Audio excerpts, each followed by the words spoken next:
Guys, it's Kyle. And Kelly. Hey, so I threw a question out and had a lot of fun reading all the answers. What are some of your top packing tips for cruising? So we're going to cruise through these. Some of these may be kind of fast, short answers, but multiple different cruise lines, people responding, lots of comments. So here's kind of the top 10, 15 top things that we took away from your top packing tips. Here they are. Number one, pack less and leave some room for souvenirs. Definitely. You're not going to need 15 pairs of shoes, high heels, 5 formals you can rewear. So 3 at most, ladies. pack less. Number 2, try and take along a little bit of a first aid kit. My recommendations: some AAA antibiotic ointment, some bug bite cream, as well as taking along some bug spray and sunscreen, maybe a few bandages. But just think about things that you might be in. If you're going to an area where there's a lot of bugs, I would say some bug bite cream. If you're going into an area where you're going to have sunburn a lot, I would recommend taking some aloe vera. But just take along a small first aid kit: aspirin, ibuprofen, things like that. And with that, one of the things I saw, especially post-pandemic, things for mild cold symptoms. Ooh, So people go, "Oh, you've got COVID, you're quarantined." No, I just have allergies. I'm sorry. Yeah. So that was a lot. Oh my gosh, I got a lot of comments. Looking down at my notes, trying to making sure I don't miss anything. Okay. Carry-on bag. This is a big one. A carry-on bag, a small suitcase. We discussed that before. We have. This is one we've hit a couple of times. This is a big one that you can put in the overhead compartment of an airplane. So that way, if your big bag gets lost, you have a change of clothes, all your medications, plus if you're going to take on wine on board or some of those things that you can, they have to be in your carry-on anyway, plus a couple of changes of clothes. And your swimsuit. Swimsuit, in case you lose your big bag.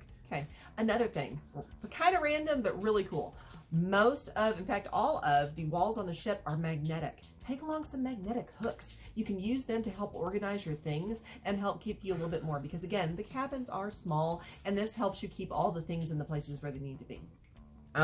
Packing cubes. I haven't personally used them. A lot of people really like them. They can organize. You can put them into drawers. Packing cubes were another really big. And it helps keep a suitcase organized as well. That's what everyone says. I haven't looked at them. They're not terribly expensive. I've kind of looked at them on Amazon. Ziploc baggies is another one that people recommended to us. It's really good for if you end up with something wet, or if you end up with something that's going to spread.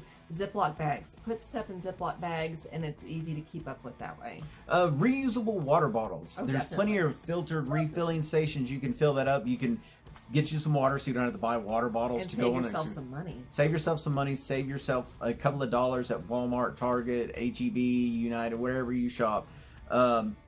Now, my favorite, the next one that we've had, is pop-up hampers. Ladies, we're talking $2, and we're talking no dirty clothes on the floor. Just take one of those pop-up hampers. They fold up into a nice little about palm-sized circle. You can just unpop them, set them in the closet, and put everybody's dirty clothes in there. It helps a ton, especially keeping up with lost socks. One of my big pet peeves. And then extra outlets or multi-USB. One of the deals you plug in, and you can have 3 to 5. They got all kinds of them. Where you can charge like 5 devices on one outlet. That's any more watches, cell phones, tablets, cameras, all these things that need a charge at the end of the day. Well, and it's a big thing because you cannot take power strips onto the ship. It's considered a fire hazard. There are lots of. Look at your ships. Or if you're planning on taking one, look at the do not take items, and you'll find extension cords are not allowed. They will provide them for you, but you can't bring your own, and that's for fire. It's safety. for fire safety.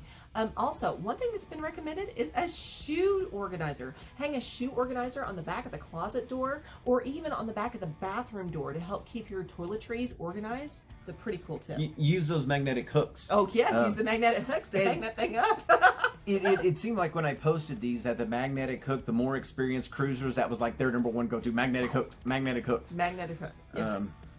I asked, what are some things you wish you knew for your first cruise? That was another question I'd asked. Magnetic hooks were all over that one as well. Roll your clothes. This is one I've tried it a few times, but a lot of people says it saves room, which be careful with Formals. the weight. if you roll your clothes and you really pack a lot of clothes in there, wait if you're going to be traveling by airline. Mm-hmm. Otherwise, you're paying that heavy baggage fee. Well, and on this one, formals, you can roll up your formals, but ladies, I would recommend putting it in a garment bag and then rolling it. It helps reduce the wrinkles. Which we already talked. There's no irons on a cruise ship, no so the irons. Downey's wrinkle release supposedly works good. I've never used it. Nice. Yes, that's a good tip. Okay. Hit on carry-on earlier, but a backpack to take on excursions, something, and you can put your water bottles in there and things. Or even with those little hammer sacks. Just something to a change of clothes, Yes. once again, or money, just things to keep it. Yeah. Rain jackets were kind of recommended depending on where you're going in rainy seasons. Kind of a good thing to always have. Alrighty, and water shoes. Guys, actually, this is one that I would recommend always, is bring along some water shoes. Whatever you call them, water shoes, aqua socks, boating shoes, whatever it is you call them. Something that can get wet but dries really quickly, and you can get in the water and get out of the water with them. It's really, really handy. I love my water shoes. I call them aqua socks. A nightlight. Nightlight is really good, especially for inside cabins where it completely pitch black in the room, so you're not getting lost. Not tripping over things. You're not going to know the room that well at first. We'll say be careful depending on which way they put the outlet in the room. You may not be able, if it's real big, to put it in. Because we ended up with the one that had to go straight up and it had to go sideways. The Indiglo lights that are really flat, those ones work really well if you can find them. They're really hard to find now. You wrote clock on here. Okay, yeah. A lot of people suggested an older watch clock. Something that does not automatically change times. Oh, okay, I get that. That way you stay on ship time. Yeah. Because anymore, if you don't turn off the automatic update on time, you get off ship time. We cover that a little more in another video. Yeah. And that was all we had. You said clips for bow. Oh, clips for balconies. Shorthand, trying to read through, not take a lot of time writing. Clips for balcony. If you have a balcony room, take some clips.